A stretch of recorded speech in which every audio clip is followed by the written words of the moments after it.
can have an exchange. But before we come to that, I'd like to invite Raphael from Rio de Janeiro.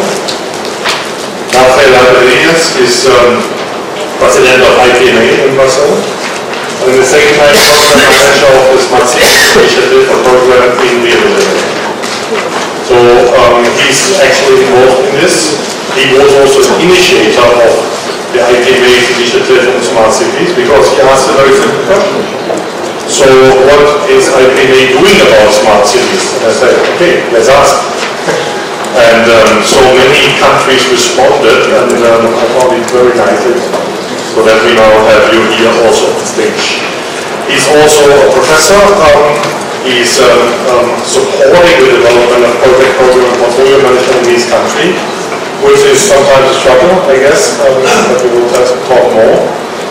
And he's inviting us also to his national conference in Rio de Janeiro, September 5 and 6.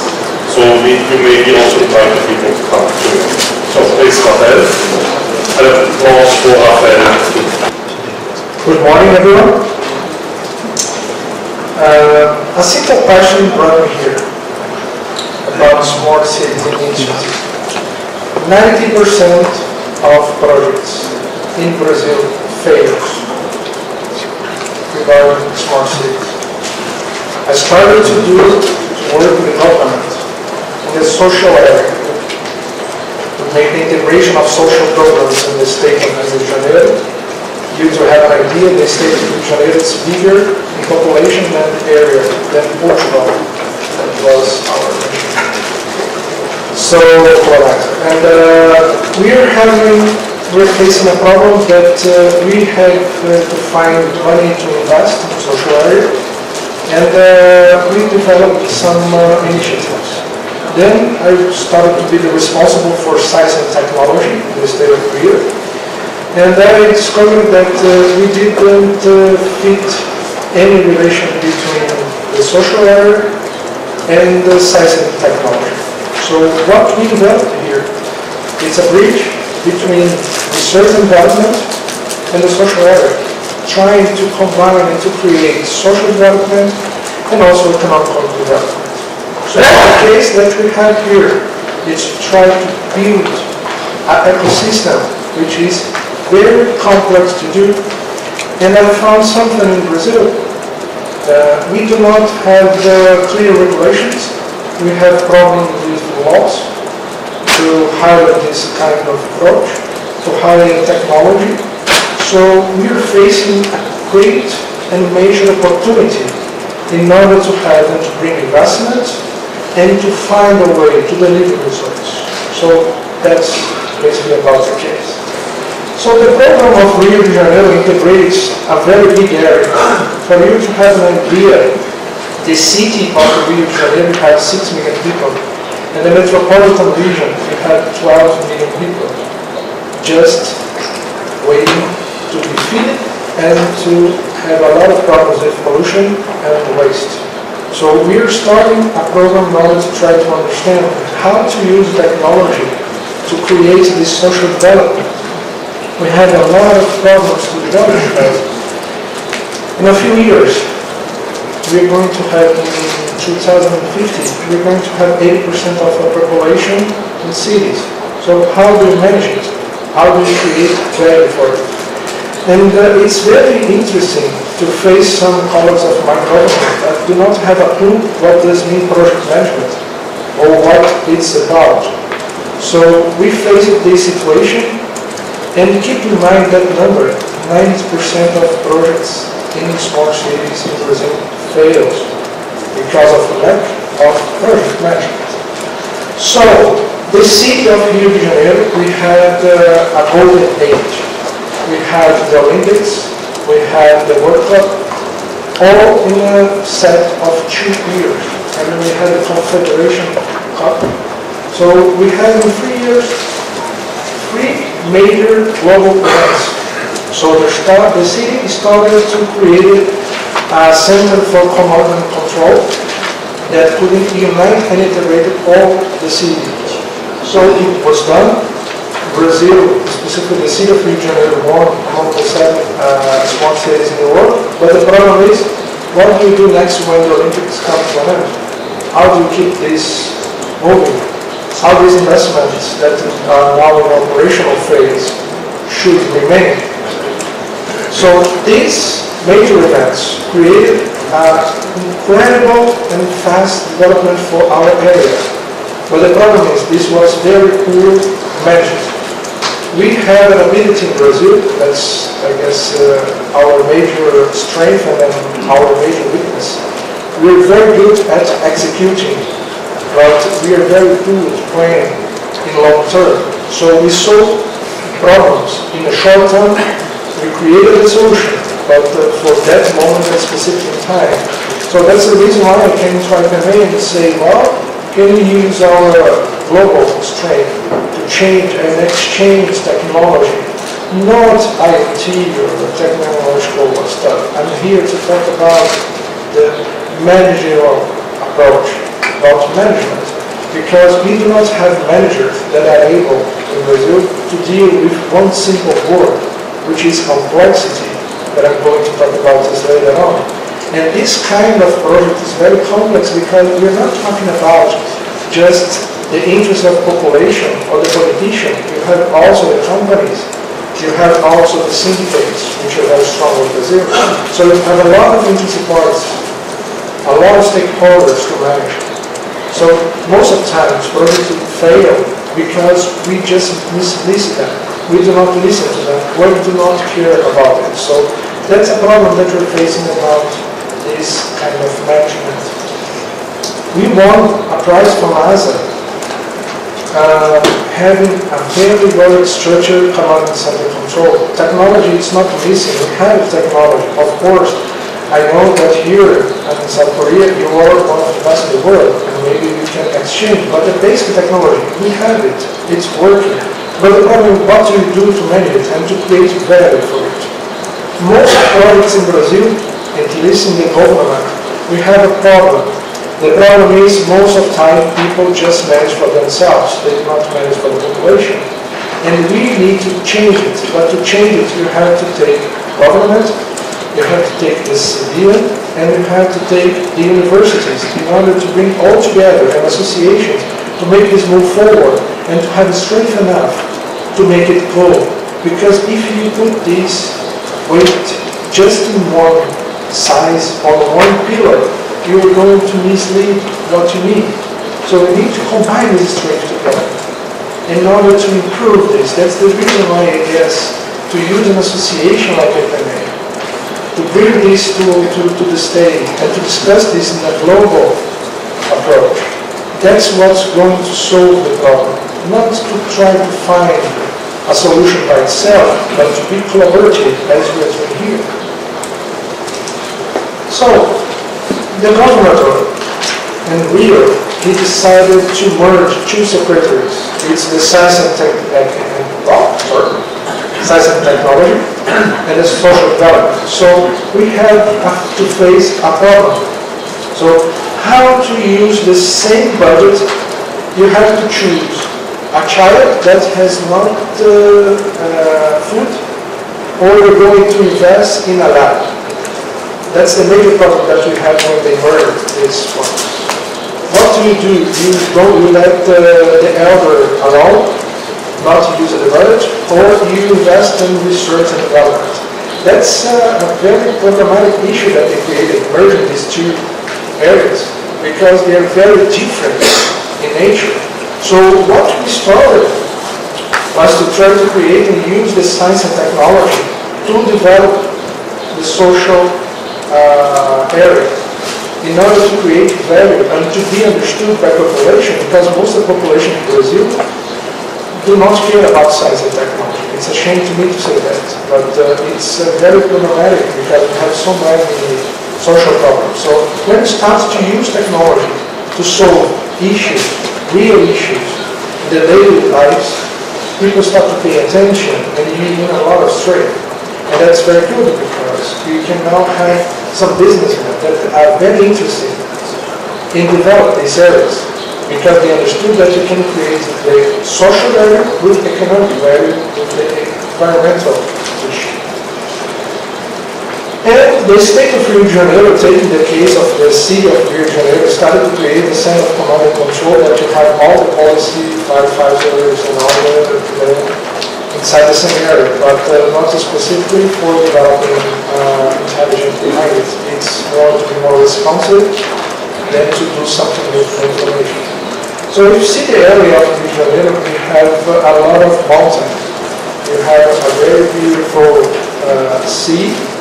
You have more than 50 kilometers of beach, and you have this against the mountains. The problem is that you have more than 1,000 favelas.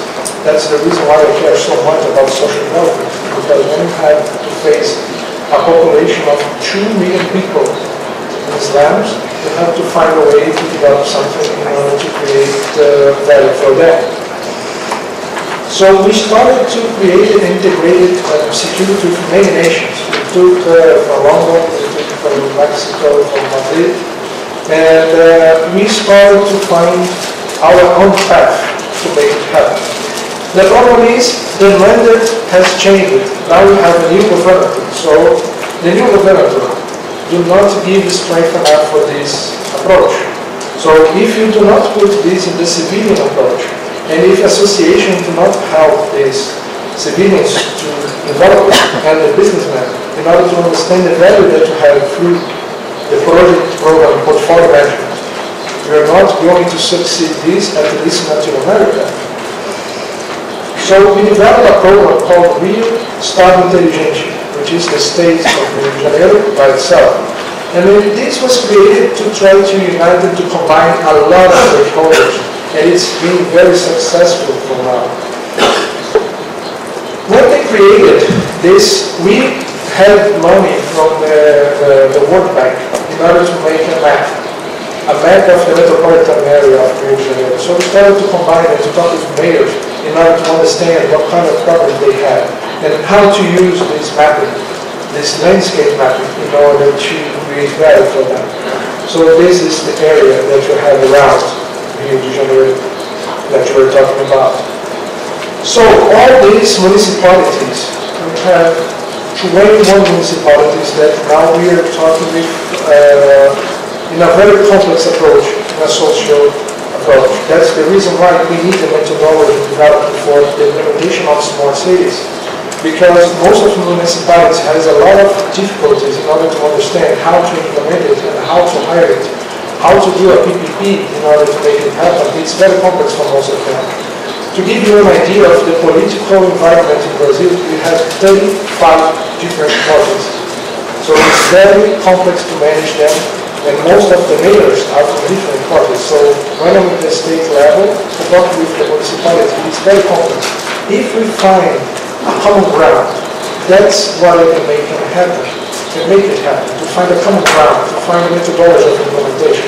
We can create a basis for certification of the city in order to attract banks, in order to have a PPP, or to attract some companies to make it happen. So it's not only about to think about smart city in a technological way. I'm here to talk about this in an area that we do not plan, and we are going to have to face a lot of issues if we don't do that.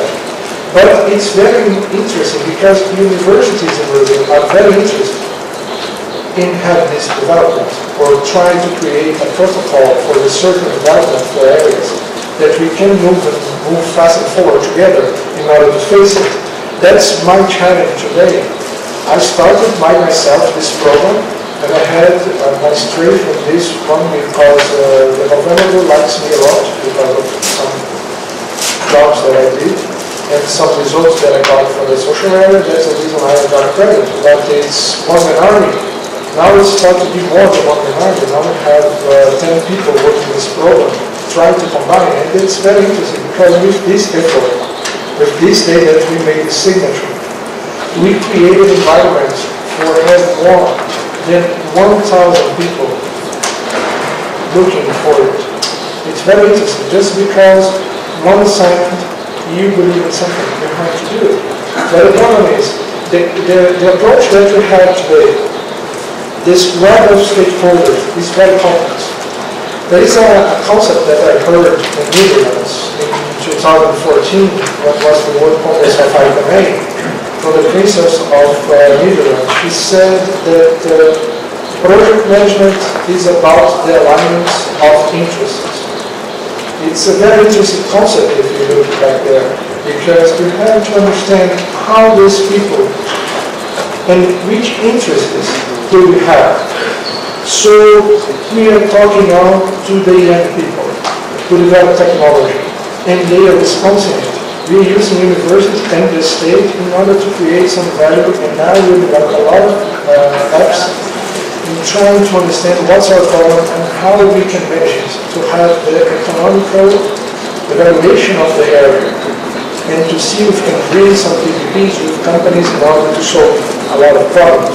The biggest of them is waste and energy that we have to create.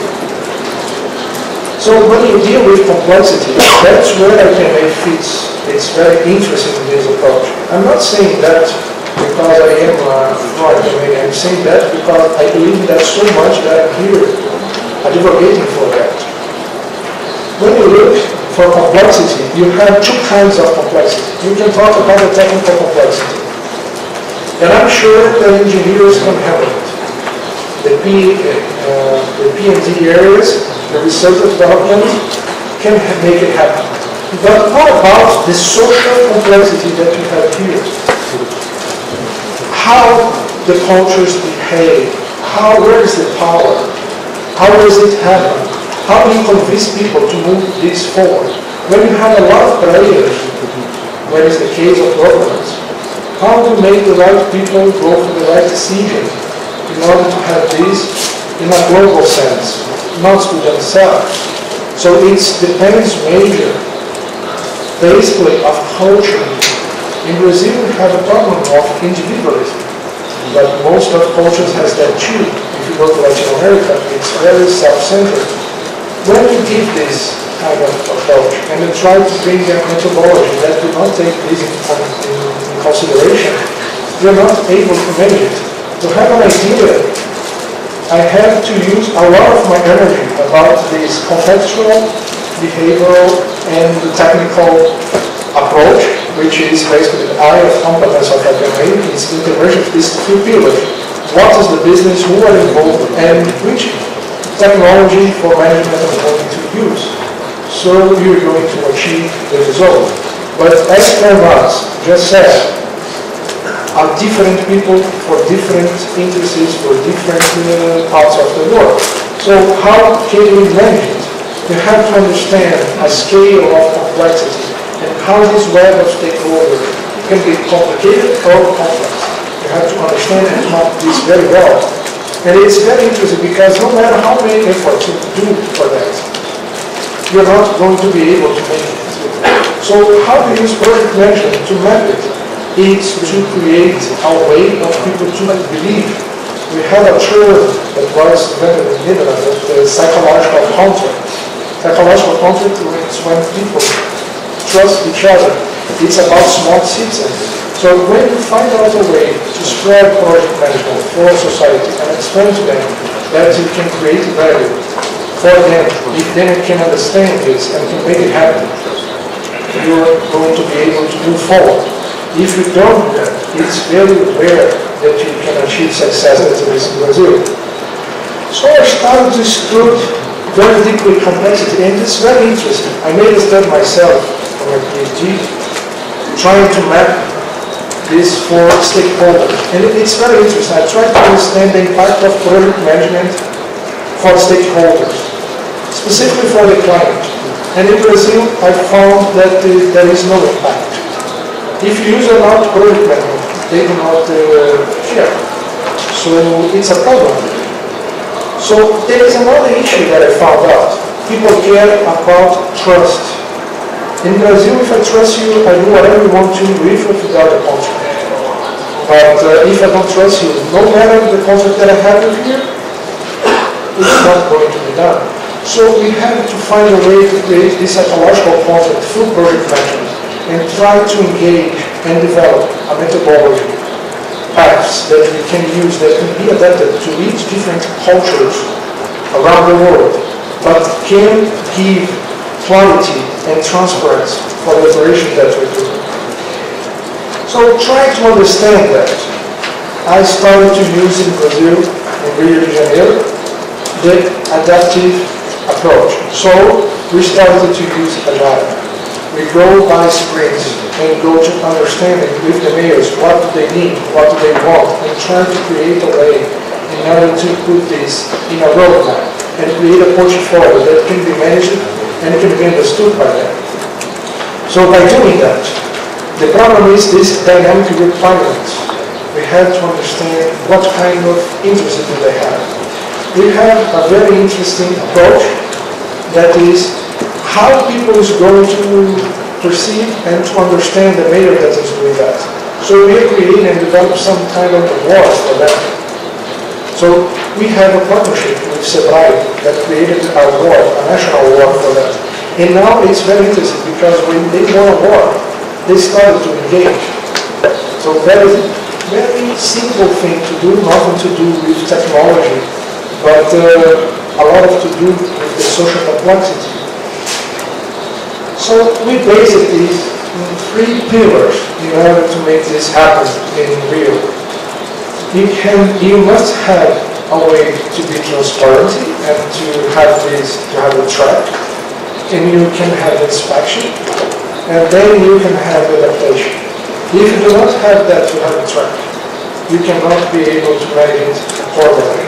So transparent, and go to transparency to honesty.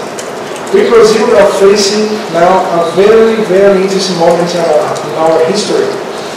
You know, we have a very large operation going on for corruption in Brazil. So most of politicians now are scared about not being transparent. So the moment that we have now is very interesting. A lot of mayors and deputies that come to me and say, how does this work? The problem is if I say in Brazil, well, it works like that for Rio, but it's not here. Interesting. But when I say, well, I'm from IPMA, we're doing this globally, so we have support from other countries, people start to say, well, this program means something because of the changing technology and understanding. So the transparency, when you go to this, now it's our moment in Brazil because people are afraid of going to the dark side.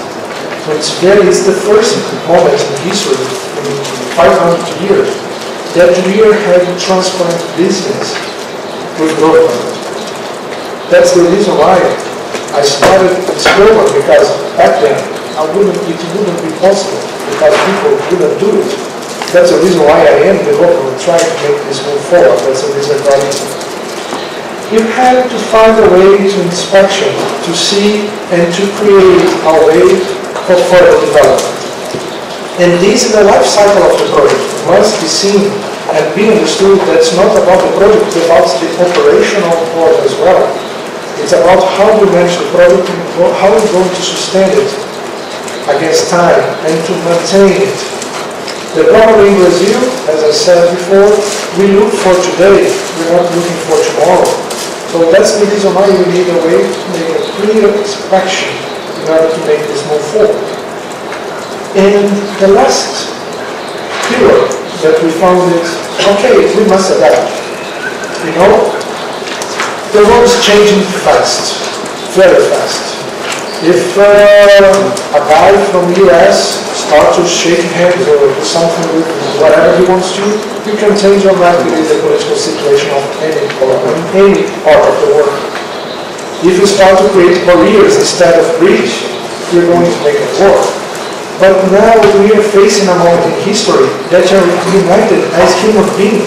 We understand that we have only one planet. So why do not face this issue and face this problem together and find a way to make this move forward together? So that kind of adaptation, it's not about the technical adaptation only, but it's about the managerial approach of the project. You have to find a way, and we are trying to find this in Brazil. Hopefully, I'm going to exchange a lot of with you to find a path to make this happen. It's not easy. Of course, it's not easy. It's complex, yes, but time is going to pass anyway. If you do something relevant or irrelevant, it's a matter of choice. So what you're doing here is historical because we are changing the paradigm. We are putting very different nations with different cultures in order to find a path for prosperity and for social development. So this was when we initiated the process. Some people were sleeping, others were graduated. And in now, I want to change these statistics of 90% of projects failing. We're going to run this with small cities, Middle America, which is an institute that works in Latin America. And we did a partnership in order to try to understand which kind of programs we're having. And the major problem is lack of project management. So, if we are IPMA, we are global, we can make it happen.